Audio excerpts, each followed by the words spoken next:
I wonder where we'll go after this. Oh, back to Cairo, I suppose. I hear one division's gone back already. What a hope you've got. It was just the same in the last war. Rumors, rumors, rumors after every big push. We were going to India for a rest, or Paris for a month with the girls. It never came off. Nothing ever comes off. Sergeant Kelly wanted at company headquarters. Right away? I was told to say at the double. What's up now, I'd like to know. Haven't been misbehaving yourself, have you, Sergeant? Mind your tongue, Cassidy, my boy, and maybe you'll live to draw a pension. If you ask me, there goes the whole bloomin' British Army rolled up into one. Yes. I heard the captain saying he practically bribed his way back into active service. After him being retired, too, mind you. What a fool. You'd think at least he'd get himself a cushy job back home at his age.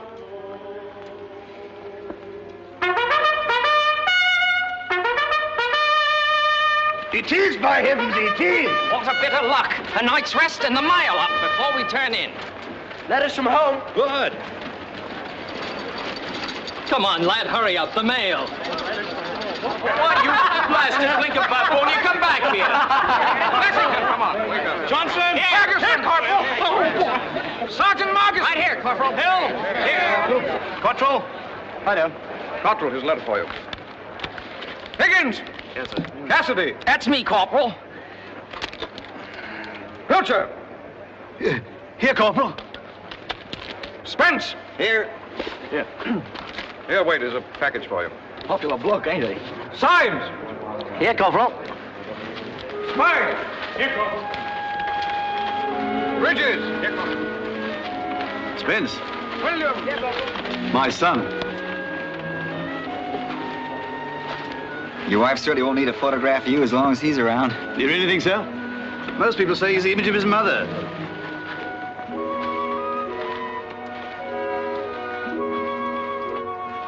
Our noble Canadian corporal. Always afraid someone will find out what he's thinking about. It's not that. It's just that he's different to us. More shy-like. Anyway, he minds his own bloody business. I like the bloke and I don't care who knows it. He does his job and no nonsense about it. Yes, as long as the sergeant's there to tell him what to do. Well, you'd hardly call him officer material, would you? Cassidy, my son. Oh, my. Ain't he a fine-looking chap?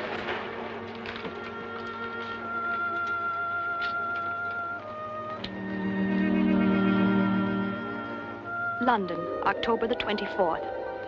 Dear Colin, your letters are so few and far between. Where are you? How are you? Are you well?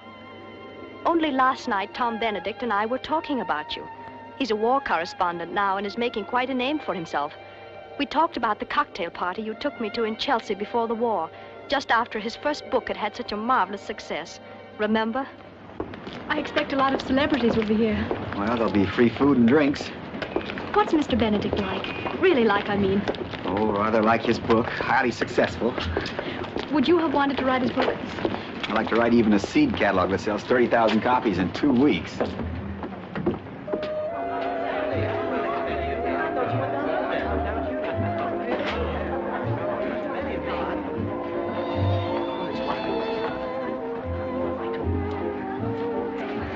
There he is over there. Remember my second chapter? The Prime Minister invited me down to Chequers for the weekend to discuss the whole situation. Dickie Mountbatten was going along, of course, and... Colin Spence. Oh, Tom? I've been meaning to ring you about lunch, old man, but I'm afraid they've had me rather hopping. Oh, this is Miss Lee, Mr. Benedict. How do you do? I'm delighted. You two know everybody, of course. Oh, by the way, that last article of yours was simply top hole, had real thought. I read snatches of it in the plane coming from Moscow. Cocktail? Thank you. You're, in films, aren't you? Oh, no, I'm a pianist. Why? Well, anyone so beautiful usually is. I expect Colin's told you we were both on the same newspaper in the old days. Oh, yes, he has. Good old Colin. I tell you, this lad has a head on his shoulders. He means for a provincial. I'm afraid he's a little bit too self-effacing for these times, though. You know, like the good old democracies. Nice, but a little bit too civilized for his own good, eh, Colin? I dare say you're right, though. I'd never have thought of it that way. by the way, you two aren't engaged or anything like that, are you? No, we're just very good friends. Oh, good gracious, I must run. I'm broadcasting to America in 45 minutes. It's rather a nuisance, but there it is. I say, what about you coming along to the broadcasting studio with me? But we just got here. I'd rather like somebody nearby on those occasions to signal me in case I start playing silly tricks or lose my nerve or don't get absorbed. But Colin... Oh, I can't depend upon him. He's far too lenient with me. But it's tremendously important with my book coming out in America. You won't mind, old man, will you? Oh, I suppose not. I won't keep her more than an hour. Now, there's a couple of ideas in this broadcast of mine that I'd like to talk over with you, you know, from a woman's point of view. The first thing is this now. Do you think it's a good idea?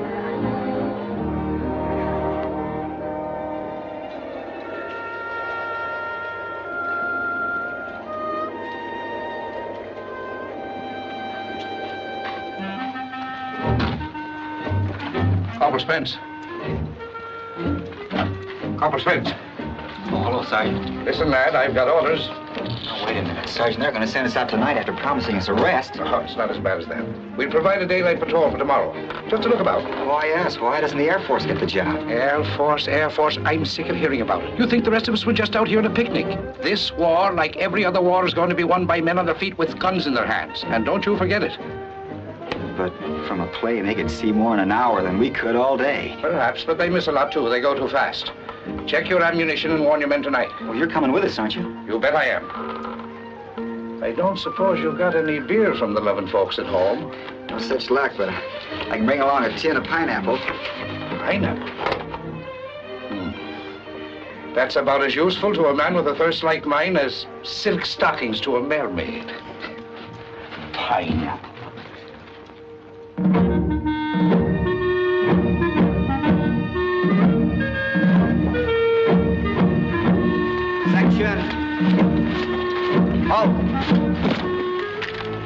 All present, Sergeant. Righto. Here's our orders, lads. We move out of camp south by east. Keep a straight course till we sight the railroad along the coast. Take care to keep out of trouble. We're out to observe and report, not to fight unless... Where's your gaiters? I purposely left them off. They don't fit properly. Put them on. We may be going into action. If you're due to be killed properly dressed. From there, we hit a fresh course and go on 50 miles. Then halt, return to camp on a straight line across the desert. That's all. Cook's toy, that's what it sounds like to me. Aye, with special summer rates.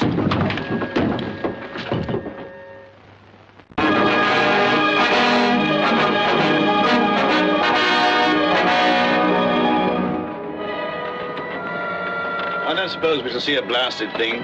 The Itais are sticking to their camps. And the only Arabs I've ever read about do their traveling by night. And sensible, too. Only we could think up a patrol like this. If there wasn't a war on, I know what the sergeant ought to do. Post a lookout and let the rest of us take a snooze till the weather cools off. Oh, I don't know. I was thinking there's something rather sublime about the desert in moments like this. Something that strips the mind of superficialities. Makes you think of the important things. Pass the quinine, Corporal. Cottrell's got a touch of the sun. I wonder if Liverpool's changed much. Should be. It's been bombed enough.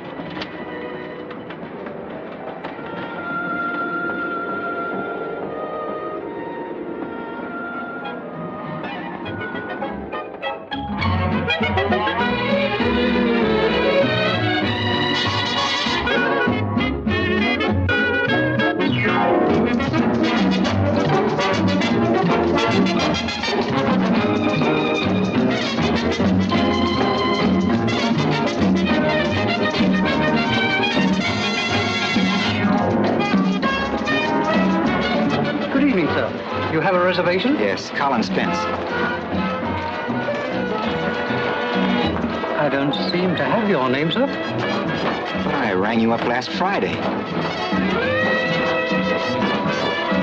I'm sorry, sir. I'm afraid there's been some mistake. How could there be a mistake? You promised me a good table for two. But can't you give us something? Very well, madam. Just wait, please.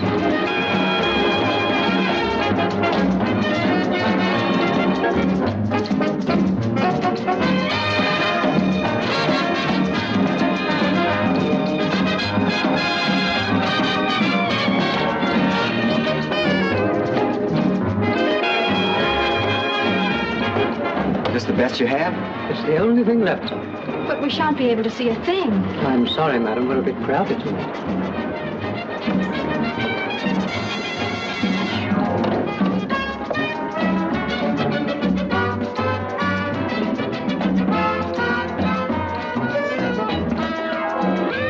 But they promised you a good table. Why don't you make them give it to you? But if this is the only table they have left...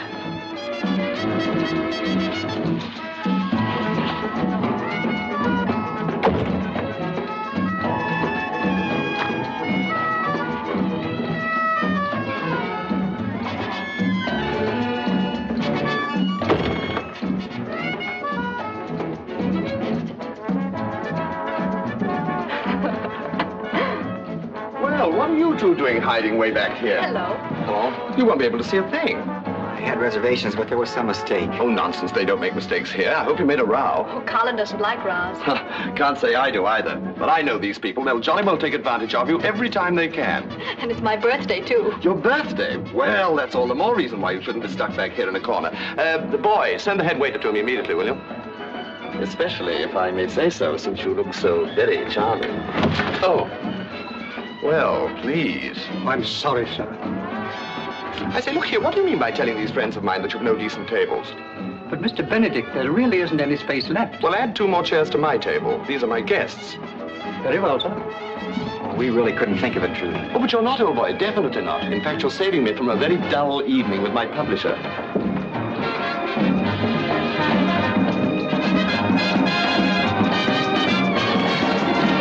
You two know everybody, of course. Sit here, my dear. Sit there, old man. I don't want you to miss this show. It's really frightfully good. Certainly, sir.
Since the last halt.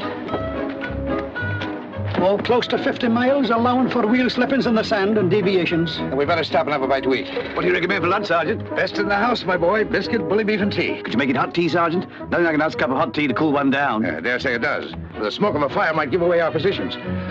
Post your lookouts on that ridge, Corporal. I think we'll have a turn myself. That's the lad. A good NCO always does his share and a bit more of the dirty jobs. The rest of us will have a bit of a nap. Pilcher, Symes, Gattro. Me?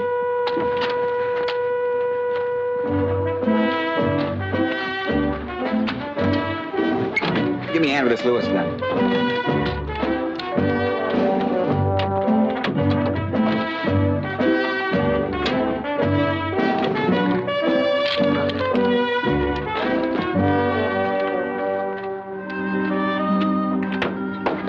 Oh, Sergeant, the transmitter won't work. Must have bust coming down that big hill after we left the outpost. Can't make it go, eh? Well, sir. Well, I was doing patrols before radio was heard of. Guess I'll still be doing them after it's forgotten. Thank you, sir.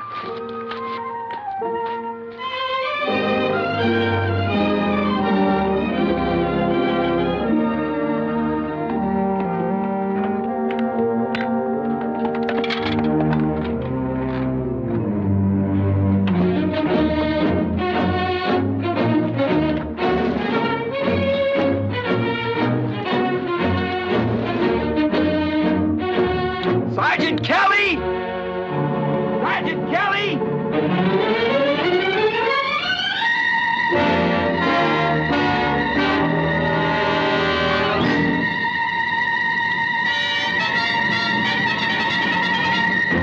Hop it, lads. Scatter wide. Keep moving. Don't give them a stationary target.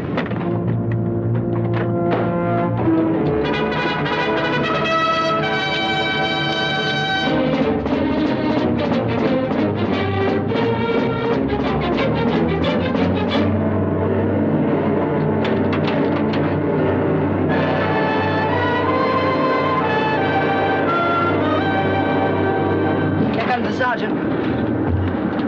What's happened? She's dead. Well, I can see that.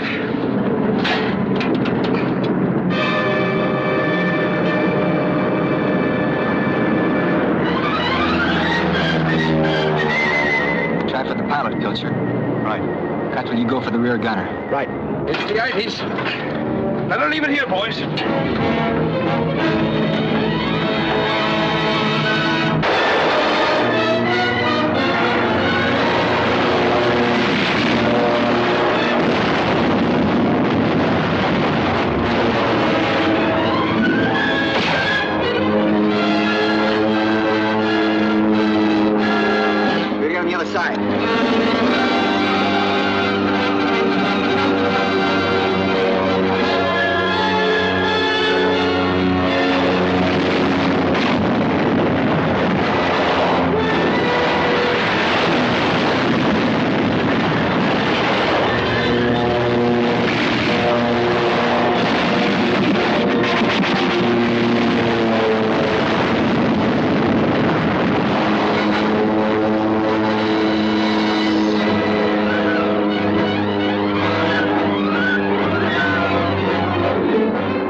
help us.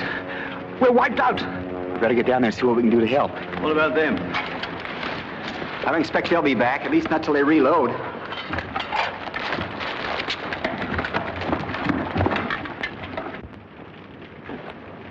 Sorry, lad. That's all right.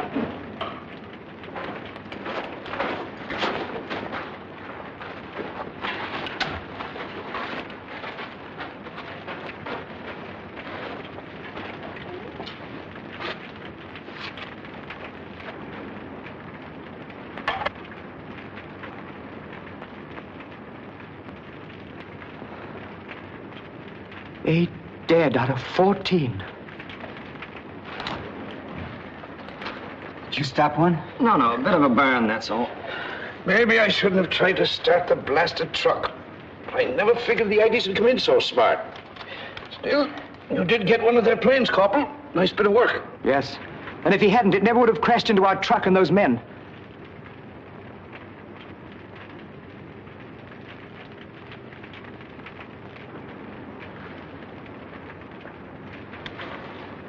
Don't do any good to look at that. I've gone over everything. All right, lad. Into the curry you go.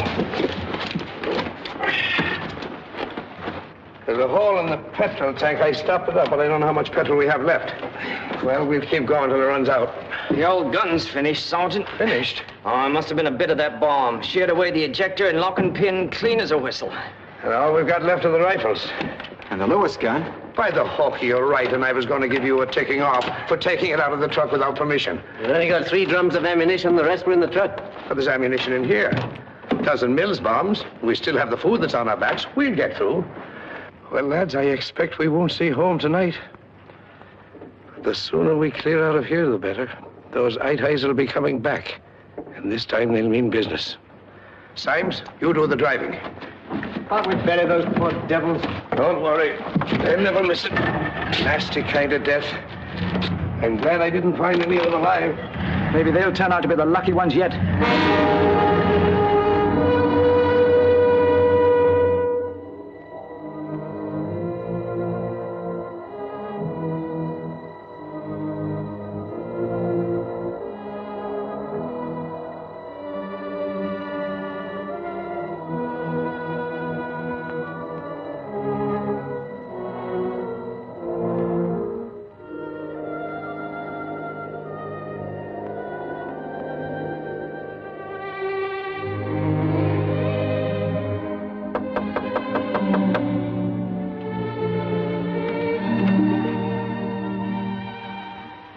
Sorry I'm late.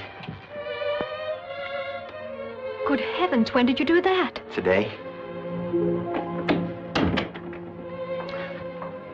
Doesn't fit very well, does it? But I never dreamed you were thinking of such a thing. I wasn't till yesterday. They say the Army's either going to take some weight off me or put some on. I forget which, but I expect it'll look better then. Army shoes. Aren't you going to try for a commission? Oh, I'm afraid I'll have my hands full being just what I am. But somehow you didn't seem to talk about the war very much. I never seemed to associate it with you. Was it Dunkirk or Rotterdam that got you? Not exactly. Well, do you think they're going to invade us? I don't know what they're going to do. And I don't know how to explain it. In fact, I don't know that I even understand it myself. But, you see, there was a waiter I used to know in Paris. He worked in a little cafe in the left bank called the Blue Monkey. I just happened to drop in there one night. I'd been trying to write all day and it hadn't come off. I didn't care whether I ate or not. But Joe, at least that's what I always called him. I never knew his real name. Pierre, I suppose. Well, you know how Frenchmen are about food. Well, he kept asking me how I liked this and how I liked that, and I just kept muttering, mm-hmm. I wasn't paying any attention to what he said. My mind was 1,000 miles away, and suddenly he got so mad I thought he was going to throw me out of the place. You know how taxi men are in Paris when they don't think you've tipped them enough? Well, that's the way he behaved, only it wasn't the money. It just seems I was a poor, stupid idiot that didn't have sense enough to appreciate good cooking when I tasted it. This doesn't make any sense at all, does it? No, it doesn't. Go on. Well, the long and short of it was I apologized and explained why my mind wasn't on food. It wasn't long before I got him calmed down. After that, I got in the habit of dropping in there almost every day. I tell you, Joe was a real person. I used to tell him he was a poet, only he used cherry instead of rhymes. And French to the core. You know, liberty, equality, and fraternity. They really meant something to him. Although, of course, he didn't talk much about it, except in terms of soup and truffles. Well, I saw Joe yesterday. Here? In a newsreel. I got just a glimpse of him in a crowd of Frenchmen being herded along by German soldiers. Anyhow, suddenly Joe looked right straight at me. He didn't have to say anything. It was all there in his eyes, the whole story. And somehow I couldn't get him out of my mind. And this morning I went back and looked at the film again. And suddenly I knew I just couldn't sit around any longer. If I did, I'd never be able to look a bowl of soup in the face again. I told you this didn't make any sense. It makes a great deal of sense, Colin.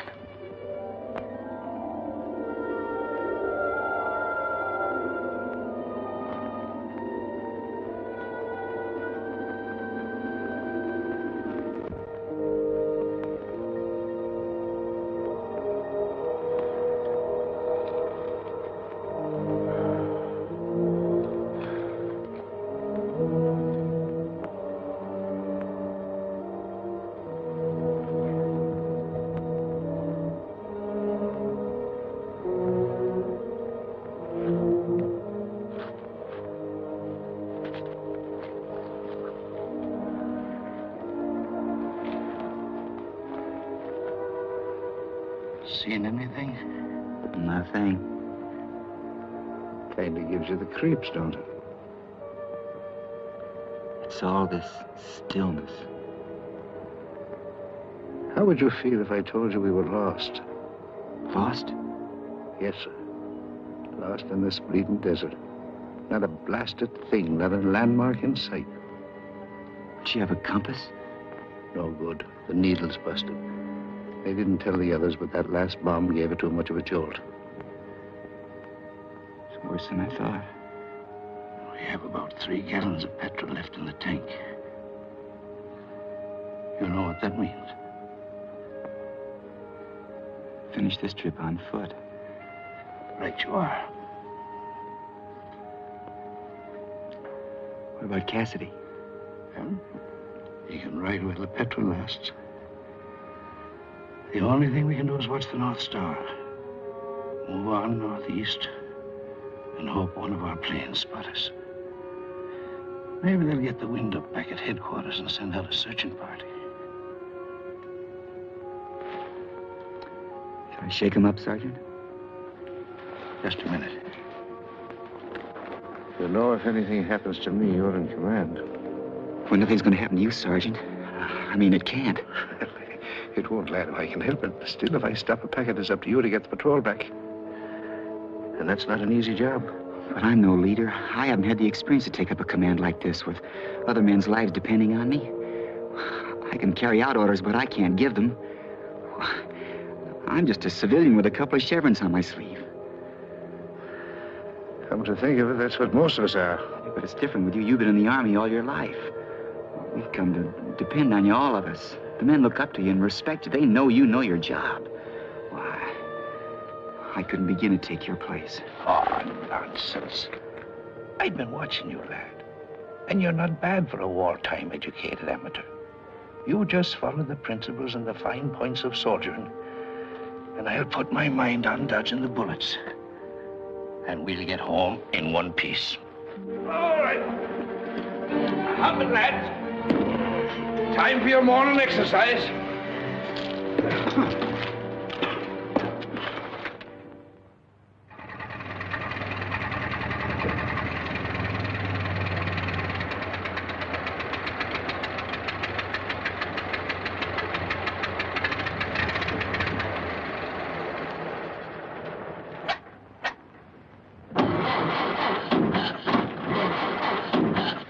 She's dried out, Sergeant. That's as far as she'll go. Well, as a mechanized army, looks as if we're finished. Nothing but a heap of old iron now. Should we smash it up a bit before the eye-ties get hold of it, Sergeant? No. We'll take out the carburetor and the distributor. It isn't likely the eye-ties will have any spare parts. We'll take them back with us. Maybe they'll send out a party and bring it in. How far we got to go, Sergeant? Well, it's hard to tell. Maybe 60, it may be 80 miles. But never mind, lad. We can do it. Line up! Where? Flying close to the ground.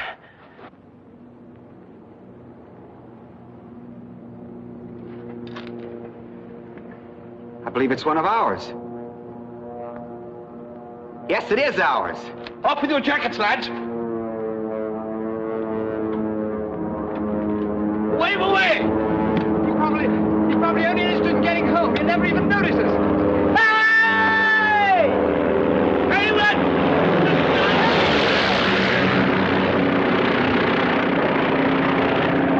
If we only had a signaler, we could tell him our trouble's in Morse. Never mind. He'll report where we are.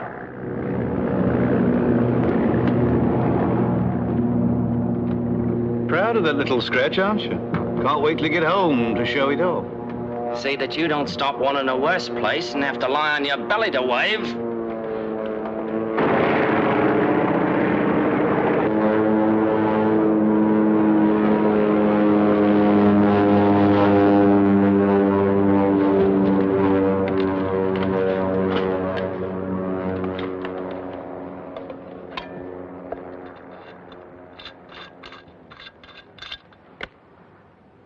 Brandy.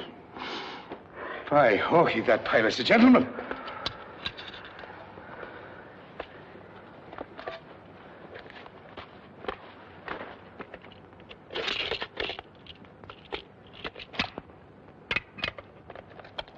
And chocolate.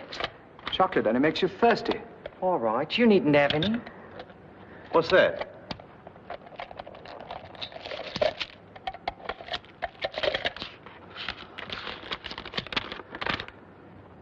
If you move northeast, but look out for enemy armored car stationary 6 miles from you on that bearing. Good luck. And I thought we had nothing to do but wait and be rescued. Well, there's no use crying over spilt milk. The only thing to do is to push on northeast the way the pilot suggests. After all, if a rescue party's coming, they look for us in that direction. Ignoring, I assume, the fact there's an armored car? No, but if we're lucky, we'll pass it in the dark. Unless, of course, we sneak up on it. And spring a little surprise of our own. There can't be more than 6 in the crew. Against 6 of us, what could be fairer? Perhaps if we give them a good shaking up, we could get away in the car ourselves. What did I tell you, Corporal? You have the making of a real soldier. Stick to the army, lad. And listen to me, of course. There's no telling where you'll end up. Well, that's it. Let's bury everything we don't need here, put a net over the carrier, and push on.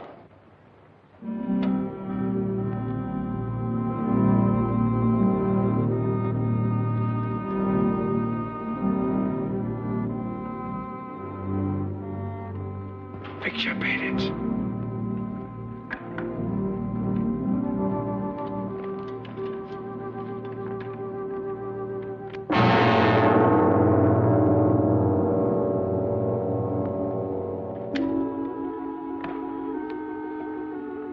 This is it. From now on, we travel on our bellies.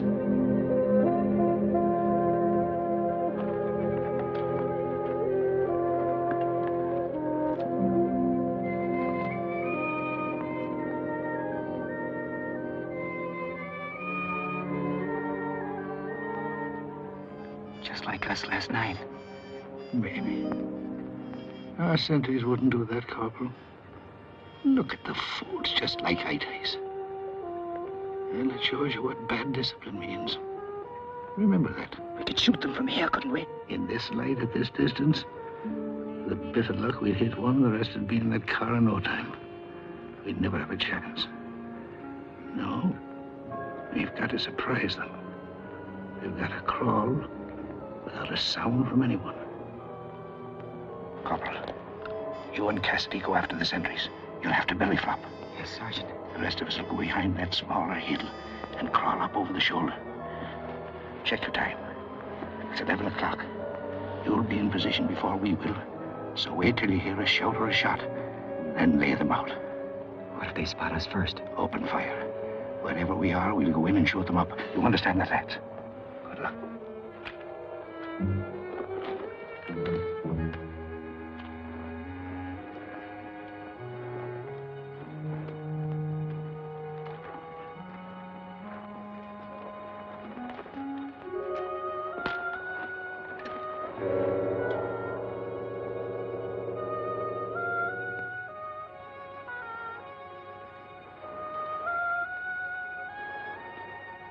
All right.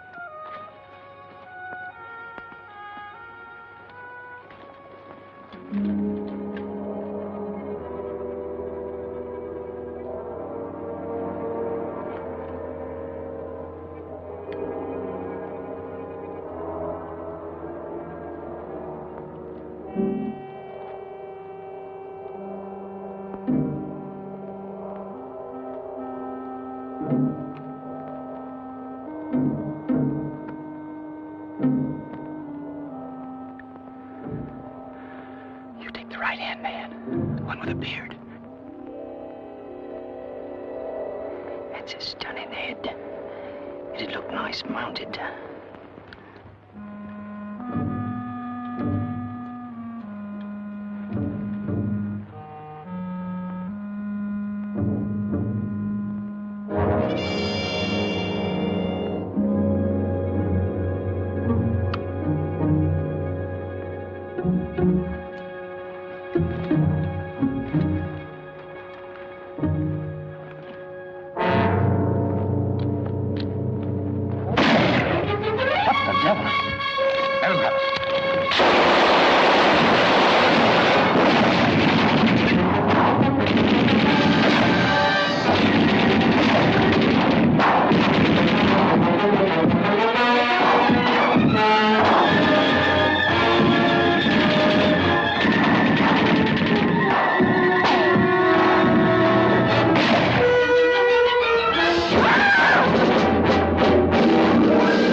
Down there in case the sergeant needs us.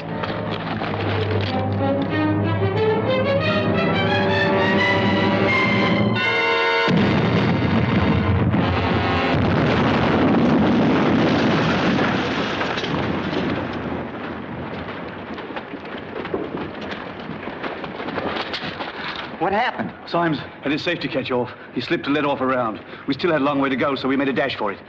Any prisoners? No. They stood up and fought it out. Give them credit for that. And us?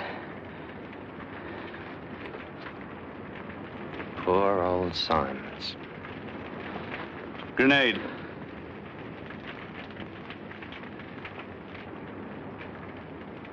Where's the sergeant? He's up there with Cottrell. You'd better have a look. I'll go and collect Symes' paybook and identity disc and that sort of thing.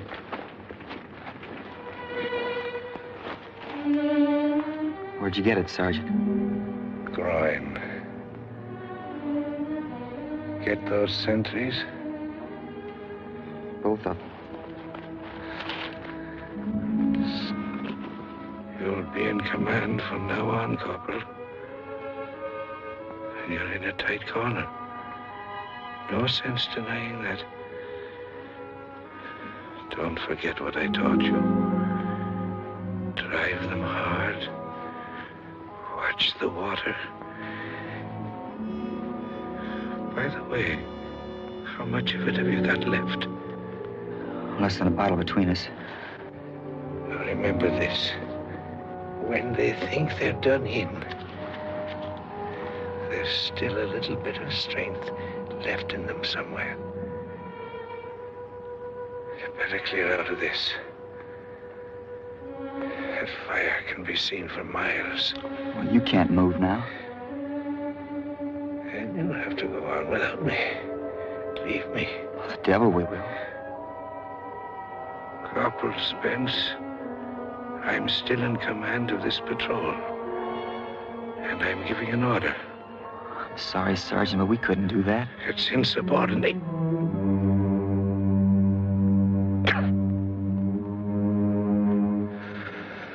All right, lad. If you won't leave without me, I'll move on with the rest of you. You got it all wrong, Sergeant. This gully's good cover ahead. Twists all over the place. Best thing we can do is stay right here till we get a chance to get our bearings. Perhaps you're right. Give the men something to eat. They've earned it. Can I get you something? Nothing to eat for me. And take that water bottle away. Drinking water is the worst thing in the world for a wound like mine. Just lay my rifle here beside me. What for? I want to use it as a crutch when we move on. I'll give it a bit of a cleaning while we're waiting.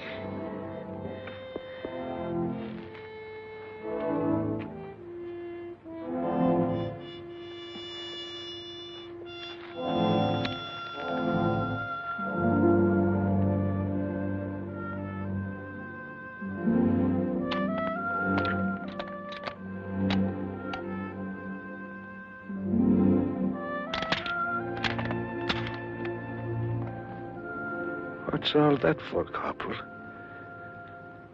Short of ammunition? No.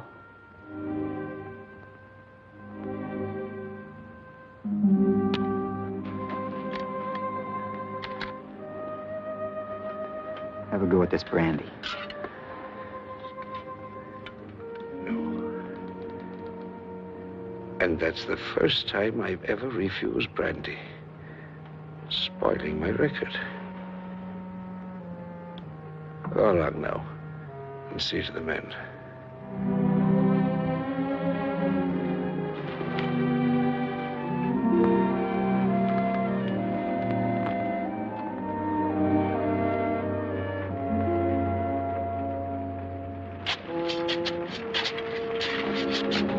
How is he? Pretty bad. I'm afraid he can't move. Maybe we could find something to make a stretcher with. It's hard work carrying a man on a stretcher. I had to go at it once at the aid post to Brook. Thought it'd be cushy, but was I glad to get off. Couldn't help overhearing what you chaps just said about the sergeant. I'd like to give you my opinion. Of course, go ahead. Well, this is war. As we all know, war is cruel. At a time like this, we can't afford to think of the individual, but rather of the good of a greater number. In other words, it's a question of the survival of the fittest, and I think... Wait a minute. What are you getting at? Well, I know it sounds rather beastly, suggesting we leave a wounded man behind, but surely under the circumstances, isn't it the wisest thing to do? If we go on alone, we can move fast. We may even run into one of our own posts or patrols. Then we can send back for it. One more word out of you and I'll bash your head in.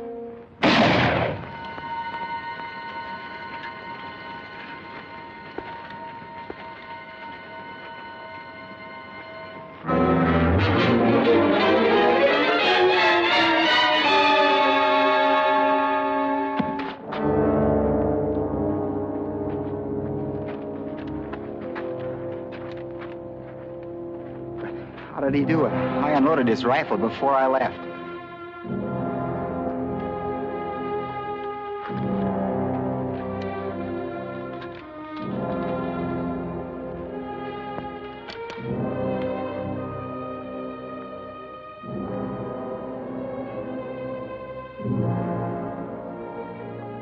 Corporal Spence, I always carry a spare clip in my pocket. Best of luck and God bless. I bet he was laughing to himself when he wrote that. He always liked to pull a fast one. That's why he wouldn't eat or drink. He was saving it for us. He was a real old soldier. Not many like him left. A bit rough and hard-bitten, but by Okie, he died like a gentleman. We'll miss him. We better bury him next to signs and clear out of here.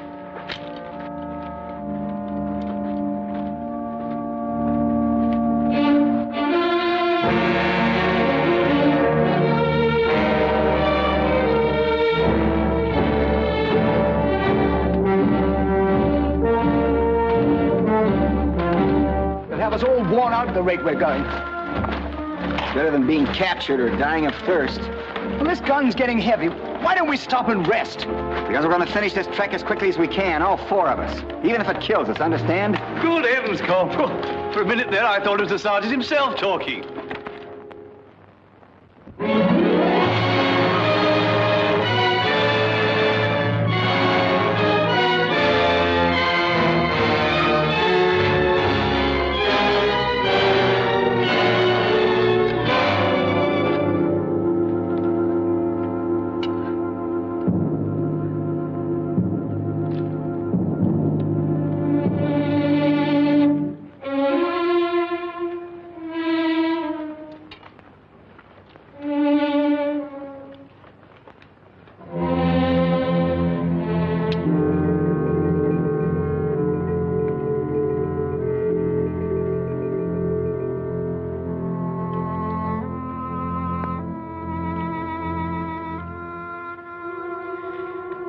Is this the last, Corporal? Yes.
Sorry, Cole.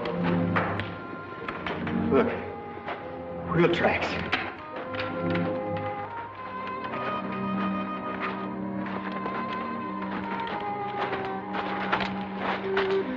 Means we're getting nearer home.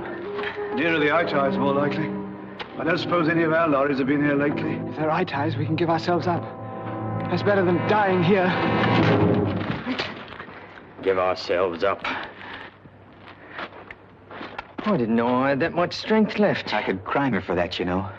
Sorry, Corporal. Did I ought to have asked your permission first? I've been wanting to do that for a long time. Give ourselves up. You won't crime Cassidy, will you, Corporal? No, I didn't see it. Cottrell, if you make a song and dance when we go back, I didn't see it, understand? But I don't want to rouse an arguments among ourselves. We can't afford it. Come on, Cottrell, get up. You're not. No more talk about giving ourselves up. I didn't mean anything. I'm a bit delirious, so... Okay, we're all that way, but keep your mouth shut.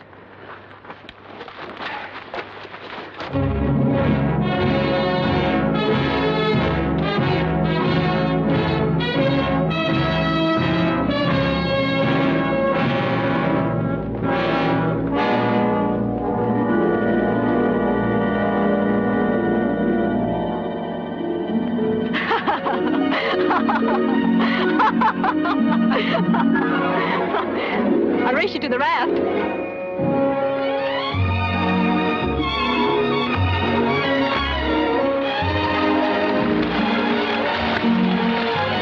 I feel guilty being here. Why? Don't you like the water? Oh, I love it. But I should be working. Oh, it's too hot to work. Besides, this is my first leave. You owe it to me.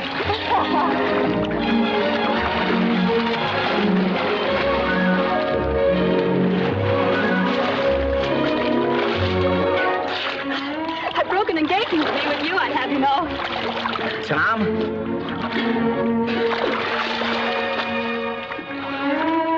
So you know you're not going to be there? Oh, I left him a note. Do you like Tom? Well, I don't know. I never really thought about it. Do you? Oh, he's rather clever and amusing. I should think he'd be very attractive to women. Oh, he is, to a lot of women. So, what's the word dynamic? Oh, he's aggressive, yes. Sometimes a bit too much so. But he seems to know what he wants out of life and how to get it. You know, it's very funny. When I'm with you, we always seem to be talking about Tom, and when I'm with Tom, we always seem to be talking about you. That's because we're jealous of each other. Oh. You know, the rivers in Canada are much larger than this. Trees everywhere and hills. You'd like them. I'm sure I would. Have you ever thought of going to Canada to live, I mean? Well, no, not exactly. It's really wonderful. That is, if you want to do something like write or study music. By the way, how's your novel coming along? I'm afraid it's like a horse race, just false start. Do you find it more difficult to put women in your books or men? Oh, I don't know. When I write about a woman, a principal character, I don't think of her as very different from a man. I don't try to give her a different psychology. I just imagine how I'd behave if I were a woman, under different circumstances, of course, with her own opinions and with as distinctive personalities I can give her.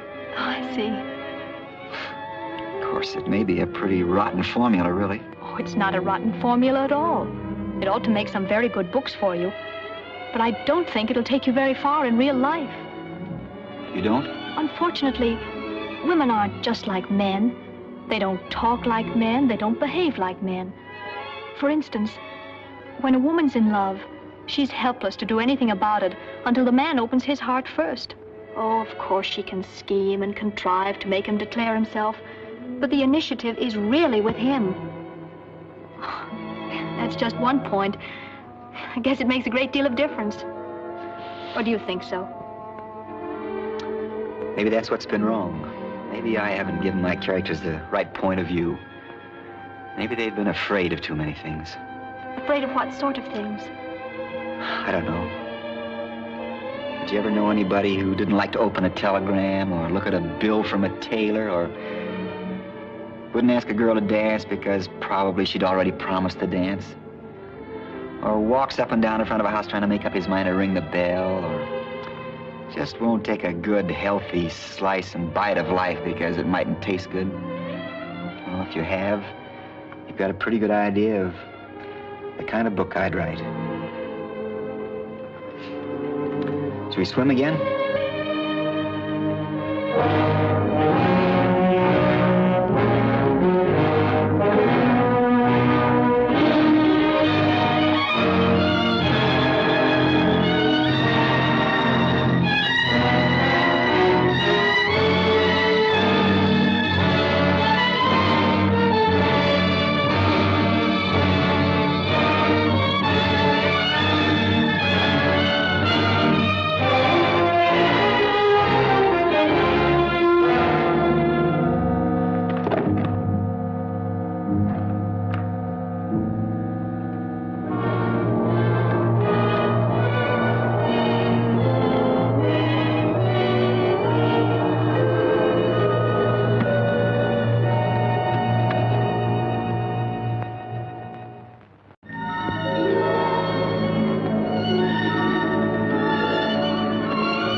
It's a mirage, but it's not. It's still there. Water.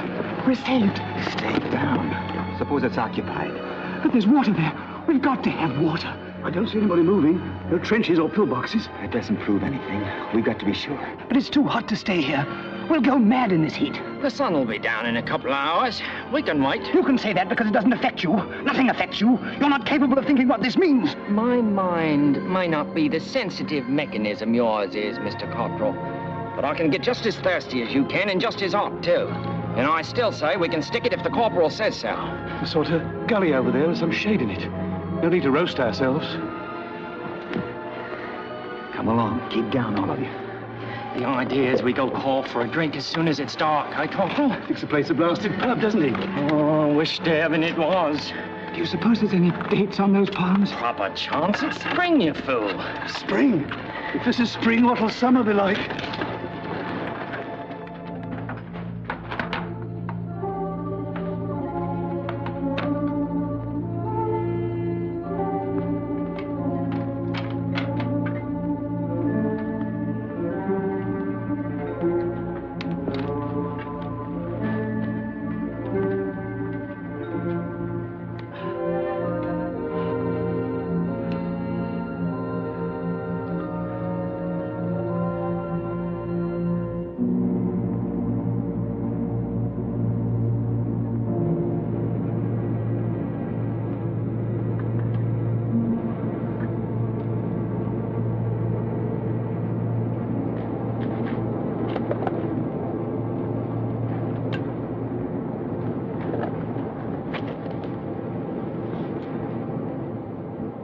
What is it?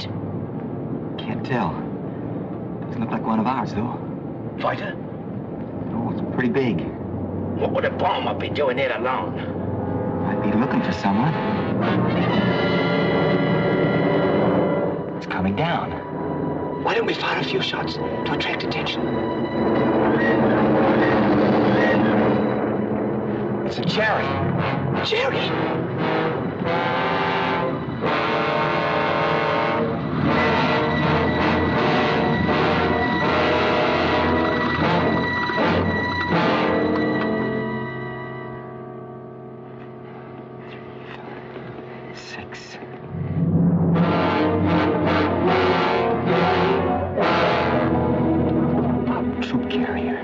Junker's a big one, too. Looks like they've come to occupy the place. Making a good job of it, too. But why? What do they want with it? It's a water hole, so they always do get control of the water.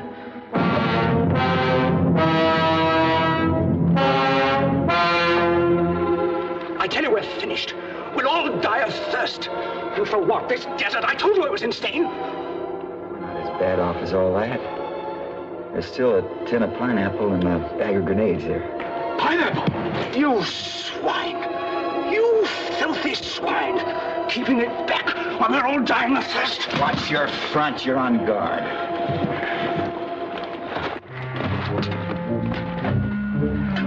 Keeping you till this evening.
It's a bit better.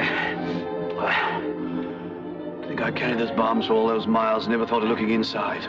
You carried him too, Corporal, till the Corporal relieved you.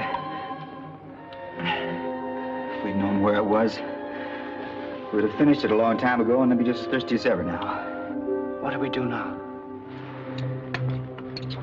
I don't know.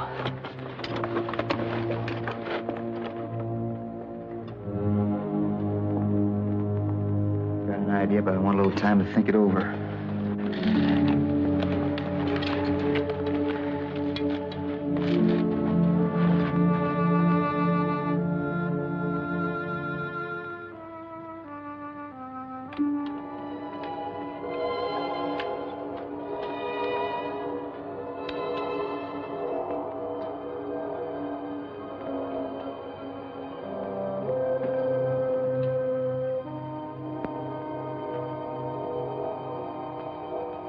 Well, what are you going to do? Stay here and die of thirst? Go over there and kill as many as you can before you get killed yourself? Or are you going to surrender? I suppose there's nothing really dishonorable about that. At least you can eat again and drink again and be in the shade. Besides, as Cottrell says, this whole business is insane. If the sergeant were here, I bet he'd... The sergeant. After all, he said it was my job to get this patrol back safely. Just a question of how. Maybe if I think of him long enough and hard enough, I can figure out the answer. Think of Kelly. Think of Kelly. Think of Valentine.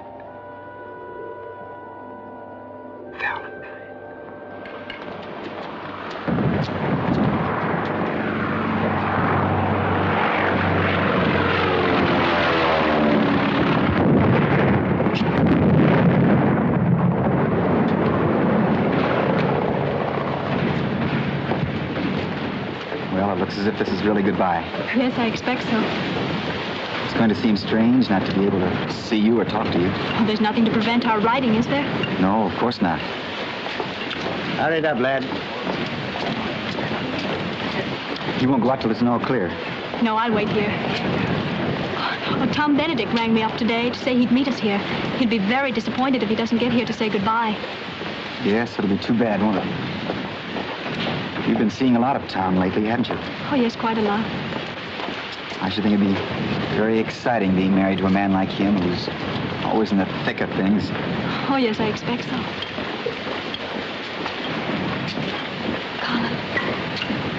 Val. Hello there. Those confounded Jerrys almost prevented my getting here. Look, if you don't like these, you can always chuck them overboard. Thanks. Well, I guess I'd better be going. Bye, Tom. Goodbye, old man.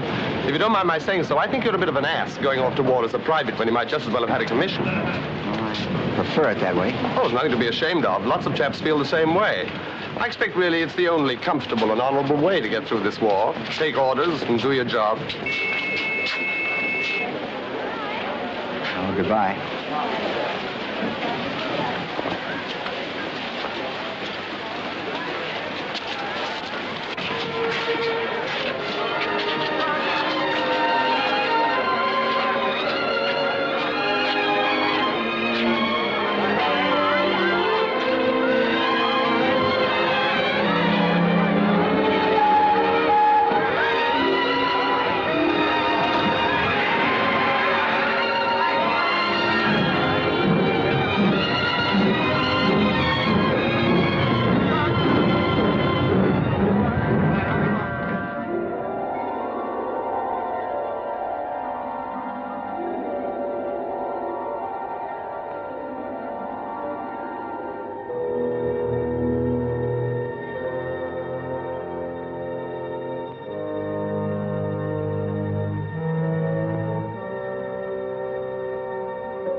Let me have your water bottle.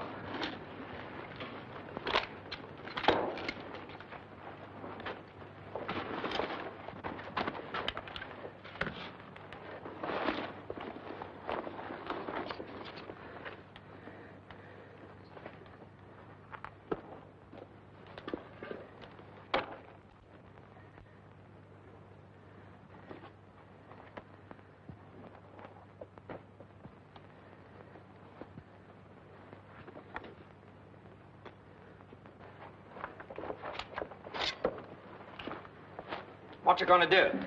Go down there and reconnoiter. I'll come with you. No, one has a better chance. Look here, Corporal. You don't have to go. We still got a drop of brandy left. We can do without water. And don't be disappointed if I bring these back empty. We want a password and a countersign when I come back.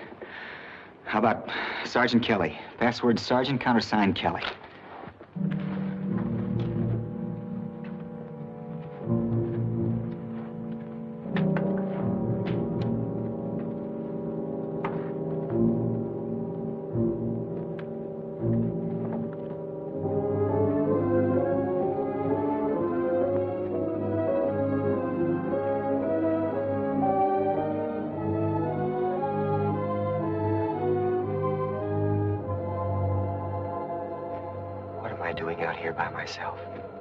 They gave me a chance to change my mind. Why didn't I? Because I knew they'd admire me for going. Because you knew it's what I'd do if I was still alive and in command. What? Because you knew if you didn't, I wouldn't lie quiet in my grave. That's not it at all. I did this to prove to myself that Tom Benedict was wrong when he said all I wanted was to get through this war as comfortably as possible. Very well, lad. Have it your own way. Watch yourself, man. You want to spoil everything by walking straight into that German post? You're not afraid of a jackal, are you?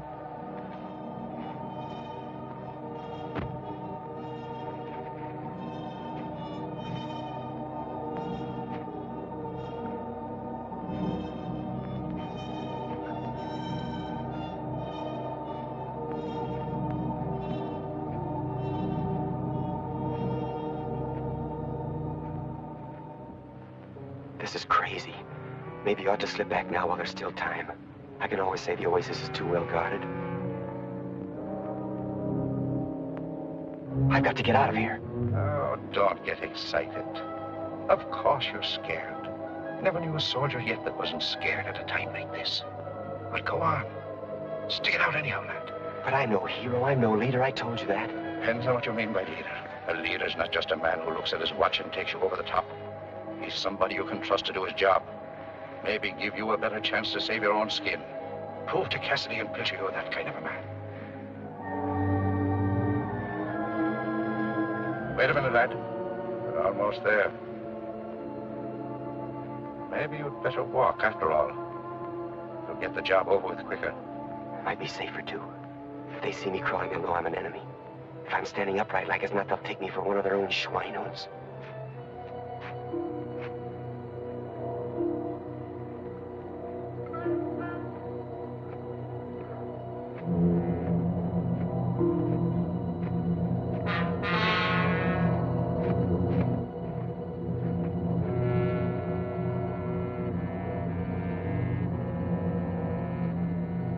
Ammunition.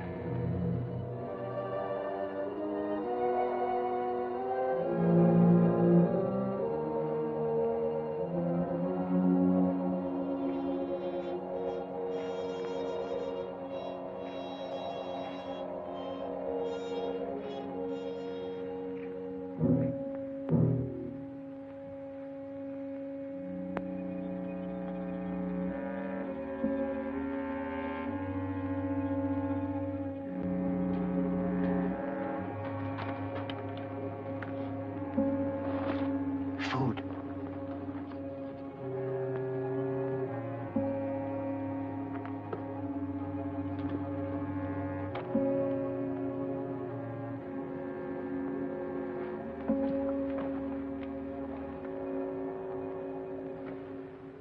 Now water. Must be a well somewhere. Where the devil is it?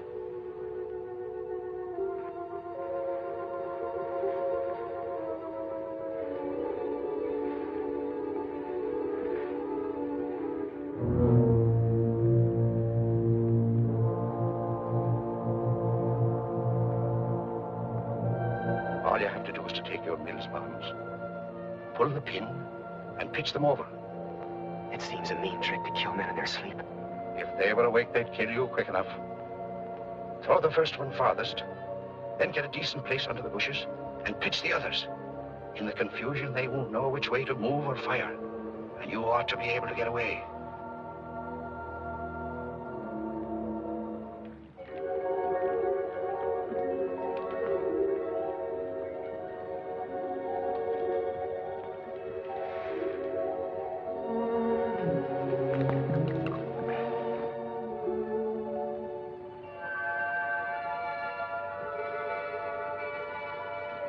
I'd better fill the water bottles first.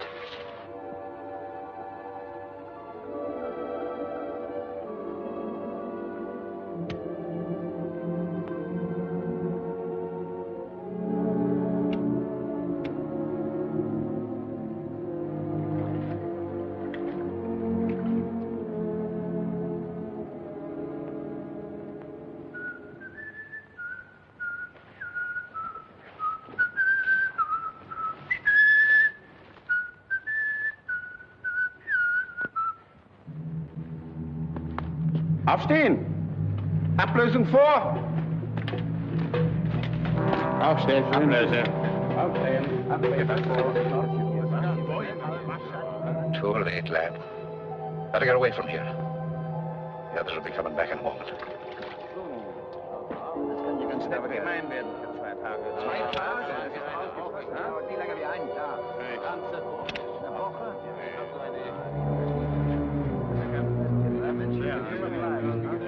Sagen wir, das ist eine Zigarette. Leider bin ich kein Raucher.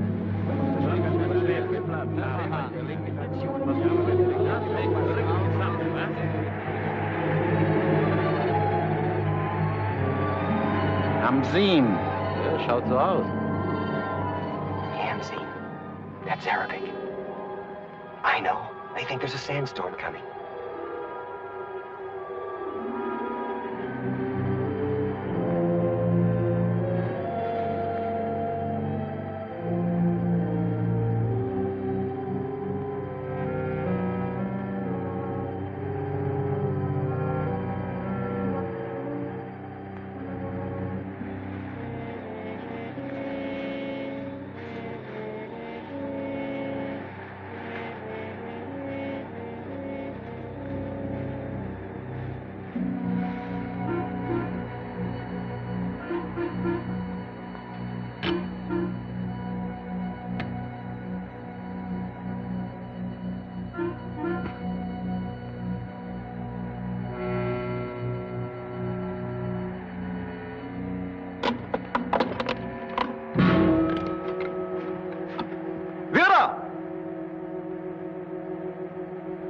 Hermann? Ja?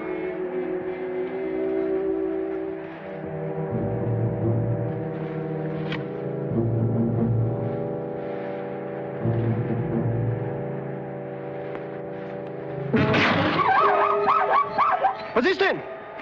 Dummkopf! Warum denn auf Schakale schießen? Verschwendest Ammunition! A jackal. And I thought they were shooting at me.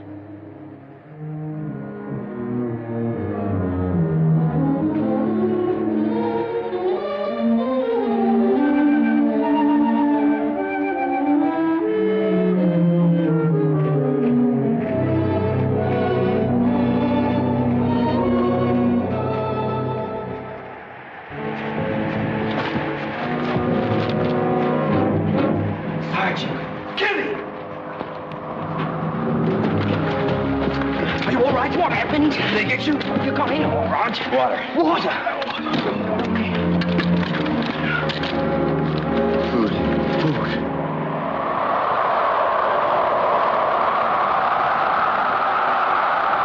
As I see it, there are only three things we can do. Stay here, which is no good because our food and water aren't going to last forever. Take advantage of this sandstorm to bypass them, hoping to run into one of our own patrols, which isn't likely. Or we can do what we came out to Libya to do, fight. Fight? Yes, attack them head on. They don't know we're here. In this storm, if we can create enough confusion, we've got an even chance. But my dear fellow, what's the use of that? What possible influence could our attacking one junker load of Germans have on the progress of this campaign? Probably none at all, I don't know. It seems to me that if every one of us starts fighting, no matter where we are or how unimportant it seems at the time, the cumulative effect might be just what it's going to take to win this war. Well? I don't think there's any choice. We're soldiers and they're the enemy. Cassidy? Anything you say, Corporal. Are you? Naturally, I'm with the other. All right, let's go.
come back. Cassidy!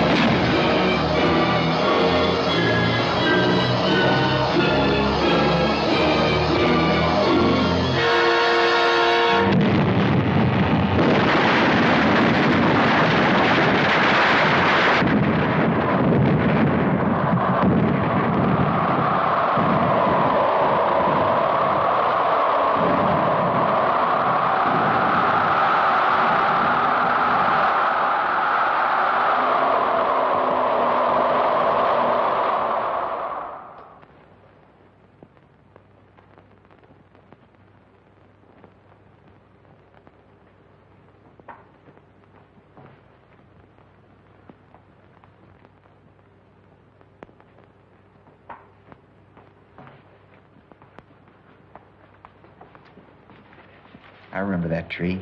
It's a jacaranda. Lots of them in Cairo. This is Cairo. How do you feel now? Much better, thanks. That's good. I'll take a temperature.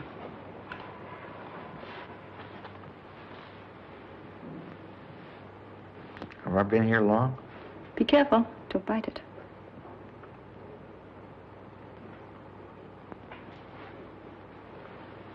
What's it say? Why? Aren't you inquisitive? I bet I'm not much above normal now. You're doing very nicely.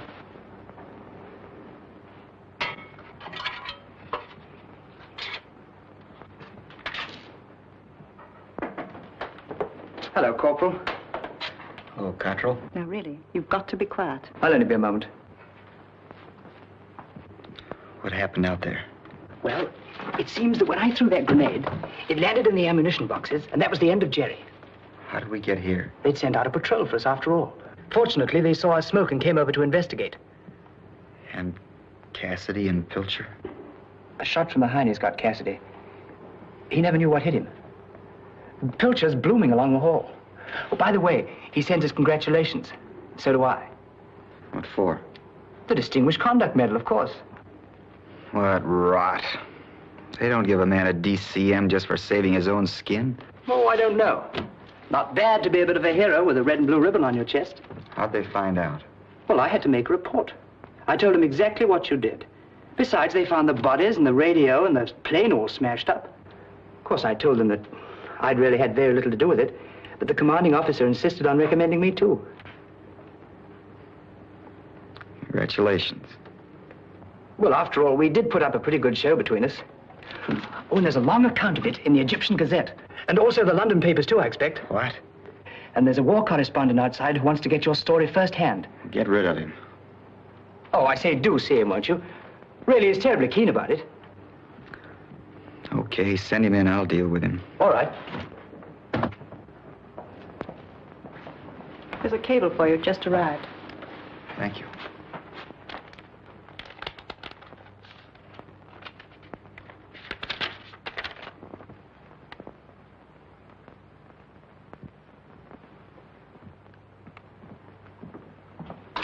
Right in here, sir. Thanks, old man.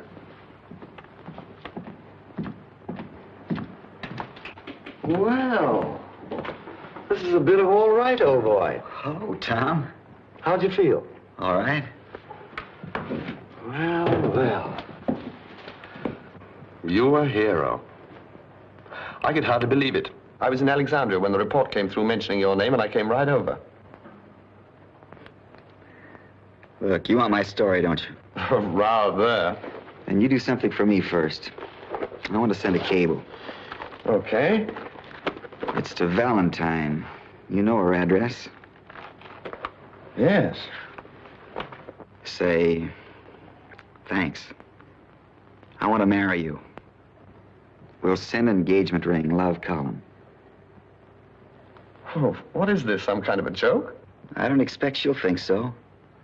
Well, I'm afraid it's against regulations for me to send this, but an orderly will take it, or a nurse. No, it might wait about for days. That won't do. You're a correspondent. You've got priorities. Send it your paper if you want to. Tell them to forward it. Well, I'm afraid you don't know what the censors here are like. I don't care either. They want to turn me into a tin pot hero. I'm going to cash in on it. You see, I'm no longer the fellow you knew in London as Colin Spence. I'm another man altogether. And a very good one.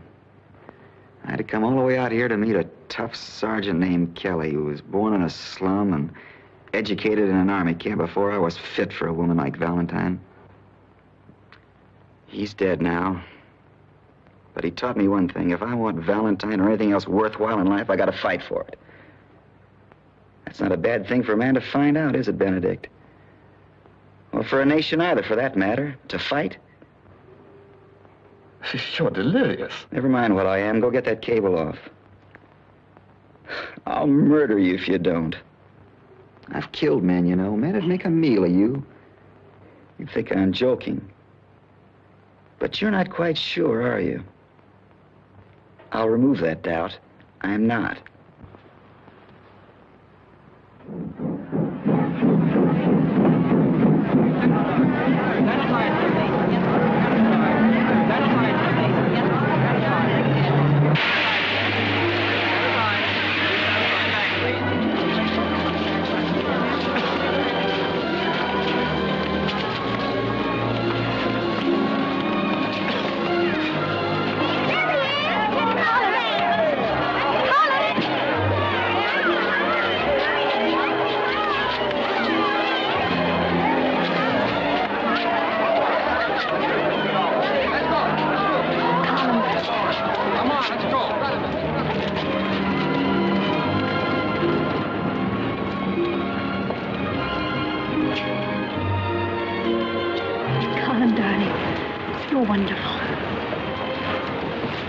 Take it easy. Don't overdo it, Corporal. Begging your pardon, Lieutenant. Now on, I'm giving the orders. Of course, darling.